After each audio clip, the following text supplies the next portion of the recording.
Good morning students. How are you all? Welcome back to your science class. In the previous class we have seen about combustion and fossil fuels. In that we have seen a small topic called fuels. What are fuels? Fuels are the substances that undergo burning and it produce heat and light. Okay, we have seen some of the examples of fuels such as wood, coal, cow dung cakes, kerosene, LPG, petrol, diesel, etc. Next, we have seen about the types of fuels based on their physical states as solid fuels, liquid fuels and gaseous fuels. Solid fuels are the fuels that exist in solid state at room temperature. And example for that are wood, charcoal, cow dung cakes, agricultural waste, coke, coal, etc. Then the fuels that exist in liquid state at room temperature are called liquid fuels. Example, kerosene, petrol, diesel, fuel oil, etc. Then we have seen about the fuels that is gaseous fuels. The fuels that exist in gaseous state at room temperature are called gaseous fuels. We have seen examples such as petroleum gas, natural gas, biogas, producer gas, water gas, etc. Then we revised about the characteristics of fuels. What are the characteristics of fuels? Before going to the characteristics, we have seen about two important factors, that is calorific value. What is meant by calorific value? Calorific value is defined as the amount of heat produced in kilojoules when 1 gram of fuel is completely burned. Its unit is kJ per gram or kilojoules per gram. Then we have seen about efficiency of a machine. The proportion of energy from a fuel that is converted into useful work by a machine is called fuel efficiency of machine. All the fuel burning devices will not exhibit 100% efficiency.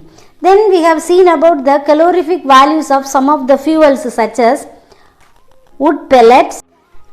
Then we have seen about the important characteristics of an ideal fuel. The ideal fuel should have high calorific value, its ignition temperature should be low, then it should have a moderate rate of combustion and it should be fairly cheap and easily available.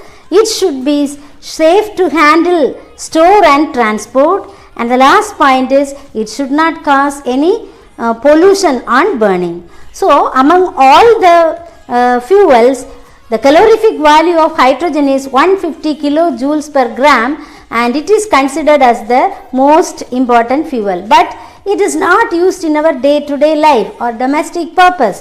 What is the reason? Because it is highly inflammable, it will catch fire very easily and it is very difficult to transport, store and handle. That's why hydrogen fuel is not used in domestic purpose, but it is used in rocket as a fuel. Then the important gases, methane, LPG gas we are using in our day-to-day life. Since methane gas has 55 kilojoules per gram and LPG gas has 50 kilojoules per gram we are using in our day-to-day life. Also this gases can be stored in a cylinder and it can be transported and stored in a easy manner. That's why we are using this two gases, methane and LPG gas, for domestic purpose. Okay, then in automobiles we are using petrol and diesel, and but there is a disadvantage regarding petrol and diesel. What is that?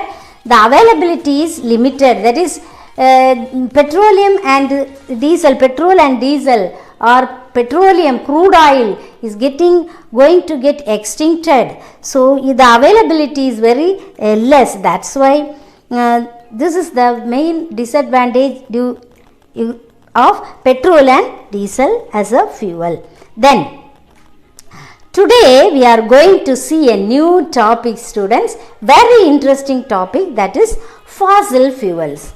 Now, what are fossil fuels? Fossil fuels, how they are formed? First of all, we will see. Coal, petroleum and natural gas are called as fossil fuels. Now, how these fossil fuels are formed? See, the fossil fuels are formed from the remains that of plants and animals that are decayed or that are buried, and it remains under the earth over a long period of time, that is millions of years, and due to the high pressure and temperature under the ground, these fossil fuels are formed. Now, so what are fossil fuels? Fossil fuels are the fuels that are got from the, or they are formed from the buried remains of plants and animals over a period of millions of years ago. Okay, millions of years. Now, example for fossil fuels are coal, petroleum and natural gas. Coal, petroleum and natural gas. Now, these natural resources, these fossil fuels, they are got from the nature and they are referred to as natural resources. Now, these natural resources or fossil fuels are divided into two types, or these natural resources are divided into two types. The first one is inexhaustible natural resources and the second one is exhaustible natural resources. Now, what do you mean by inexhaustible natural resources, students? The natural resources which are in a limitless supply, in a limitless supply, that is they will be got more and more, they won't get finished. So, that type of natural resources we can call as inexhaustible natural resources. Now, can you say some examples of inexhaustible natural resources, students? The examples are sunlight and air. We are getting sunlight, enormous amount of sunlight, sun's energy. Then we are getting atmospheric air in enormous amount. So that we can call these natural resources as inexhaustible natural resources. Then the second one is exhaustible natural resources. What do you mean by exhaustible natural resources, students? The resources which are in a limited supply, that is they are scarce, there will be a scarcity or they will finish soon. So that type of natural resources we can call as exhaustible natural resources. Can you say some examples for exhaustible natural resources? Yeah, fossil fuels, forest, wildlife, etc. They are all exhaustible resources. Why we are calling as exhaustible natural resources? See, forest, people are cutting down the trees and destroying the forest. That's why wildlife and forest will get extincted. Even fossil fuels such as coal, petroleum, we are using in our day-to-day life, and we are wasting enormous amount of, we are using enormous amount of fossil fuels. So, they will get finished or they will get extincted one day. That's why we are calling as exhaustible natural resources. Now, we will see, we will discuss each fossil fuels one by one. First of all, shall we see about coal? Okay, students, what do you mean by coal? How they are formed? How coal is formed? Now, before millions of years ago, that is 300 to 400 million years ago, also the plants and animals are there, is it not? So, the trees, big trees and plants, they grow and they grow in all land, even in the swampy areas where there is muddy water. Okay, so in the swampy areas, trees and plants, they grow and they die. One day they may die, and all these remains got buried into the swampy soil. Now, after some years, these remains were covered with layers of sediments of mud and sand. Okay, so what is happening there? Now, in this condition, the low oxygen condition, there will be low oxygen in this condition. What is happening? The buried plant materials, they form a dark brown material. So all the buried remains, they will form a dark brown material, and this material is called as peat. This material is called as peat. Now after this gradually more and more sediments will deposit over the peat. So peat is formed. Over this peat, more and more sediments of plant remains, everything get deposited over that, and this peat was compressed between the layers of the sediments, and we will get the type of coal called lignite coal is formed. Now further compression, if you see again and again, these layers of sediments all will be compressed again and again, and it results in the formation of bituminous coal. Now this bituminous coal will be further compressed, and we will get the formation, or we will see the formation of anthracite. Thus the coal, different types of coals are formed. Okay, so how coal is formed? First of all, in swampy areas 300 to 400 million years ago, big trees and plants all get they grow well, and they they died, the plants died, and the remains of the plants, they will be buried under the earth in the swampy areas. Now after so many years, these remains were covered with layers of sediments such as mud and sand.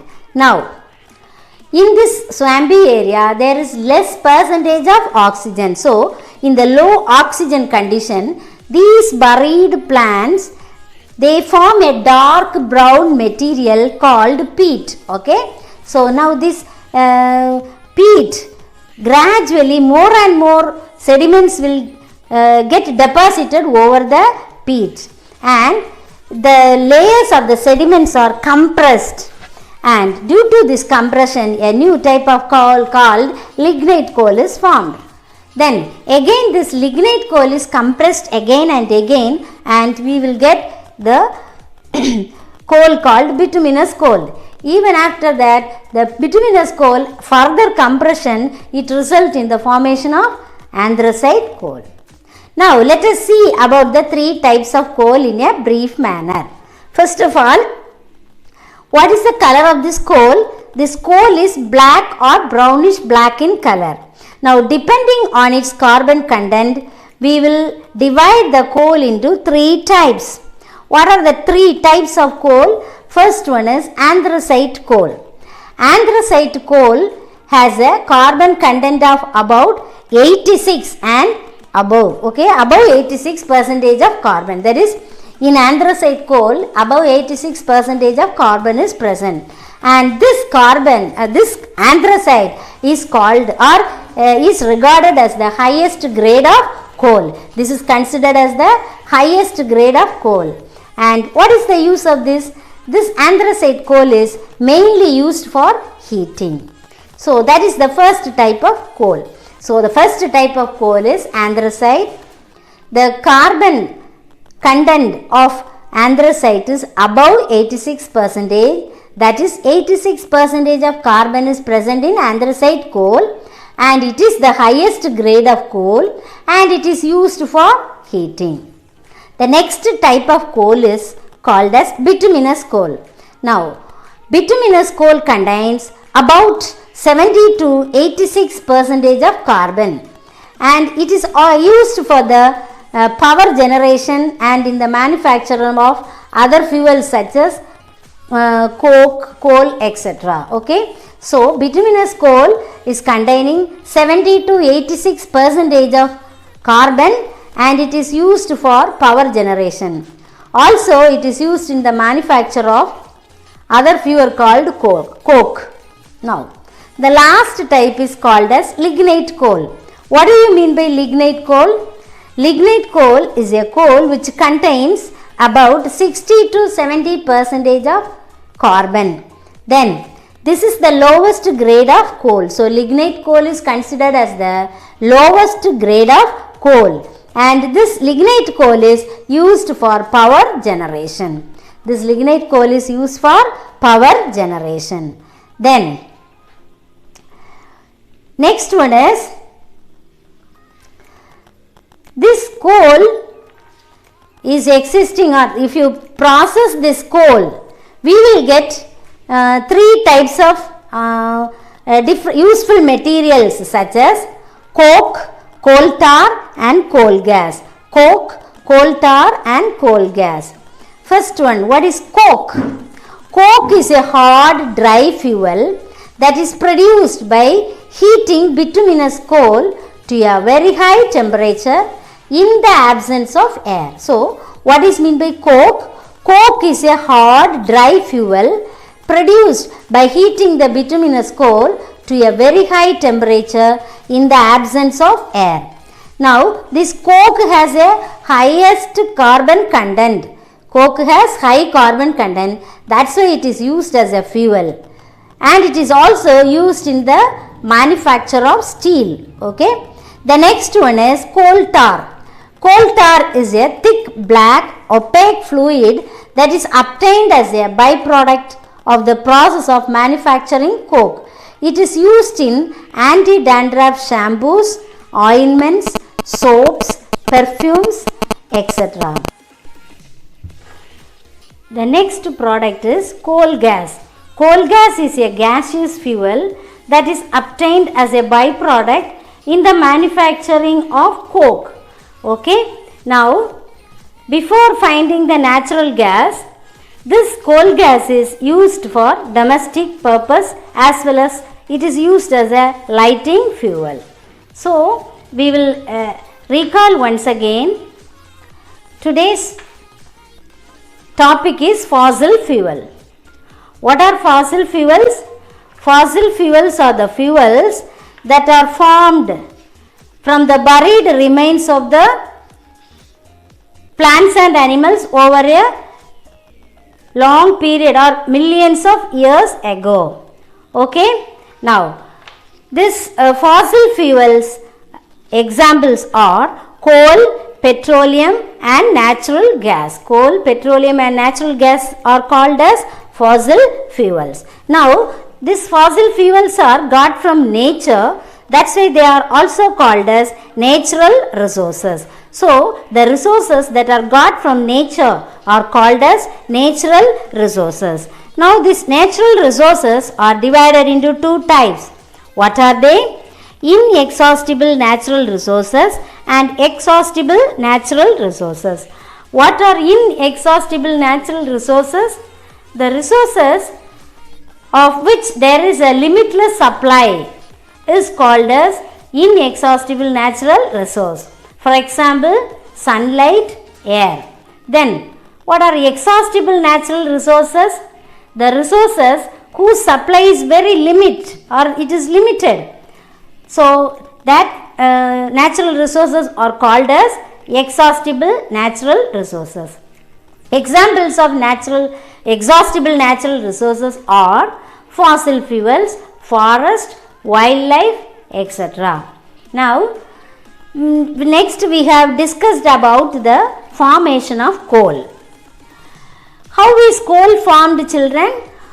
Coal is formed from the buried remains of plants and animals before 300 to 400 million years ago. That is, trees and plants that grow in the swampy areas before 300 to 400 million years ago, they died and they got buried under the earth. Now, these remains that are buried under the earth in the swampy soil, they get or they are covered or they are they are covered with layers of sediments such as sand and mud. Okay. Now, in these areas the low percentage of oxygen is there. So, in low oxygen condition, the buried materials, they become a dark brown material called peat. Now, this peat gradually, over the peat, gradually more and more layers of sediments are deposited and due to the compression under the ground, under the earth, there is a new type of substance called, or coal called, lignite coal is formed. Next, if again this lignite coal is further compressed, it results in the formation of bituminous coal. The bituminous coal, again it is compressed further to give a new type of coal called anthracite coal. So, the three types of coal are: coal is divided into three types, that is lignite, bituminous and anthracite coal. Lignite, bituminous and anthracite coal. Now, we will see what are lignite coal or bituminous coal, anthracite coal. First of all, we will see about the types of coal. The three types of coal according to the carbon content are anthracite coal, bituminous coal and lignite coal. Now, what do you mean by lignite coal, children? The coal that is having the carbon content of around 86 and above, 86% and above is called anthracite coal. Now, this anthracite coal is regarded as the highest grade of coal and it is used for heating. Now, anthracite coal has a carbon percentage is 86 and above and it is considered as the higher grade of coal. It is used for heating purpose. The next type of coal is bituminous coal. What do you mean by bituminous coal? The coal which contains about 70 to 80% of carbon is called bituminous coal. What is the use of this bituminous coal? It is used for power generation and also in the manufacture of coke. The third type of coal is called lignite coal. The lignite coal is the coal which contains around 60 to 70% of carbon, and this lignite coal is considered as the lowest grade of coal. Now, what is the use of this lignite coal? Lignite coal is used for the power generation. Now, next we have to see about, suppose the coal is processed further, we will get three different useful materials such as coke, coal tar and coal gas. Now, coke is a hard dry fuel that is produced by heating the bituminous coal at a very high temperature in the absence of air. Now, this coke has a high carbon content and it is used as a fuel. It is also used in the manufacture of steel. Coal tar. Coal tar is a thick black opaque fluid that is obtained as a byproduct of process of manufacturing coke. It is used in anti-dandruff shampoos, ointments, soaps, perfumes, etc. The next type of useful product got from coal is coal gas. What is coal gas? Coal gas is a gaseous fuel which is obtained as a byproduct of manufacture of coke. Now, before discovering the natural gas, people used coal gas for domestic as well as lighting fuel. So, that's all today's portion, children. So, I will send you the homework in the PDF. So, what is your duty? You have to listen the YouTube class and take down notes and you have to learn thoroughly. Thank you.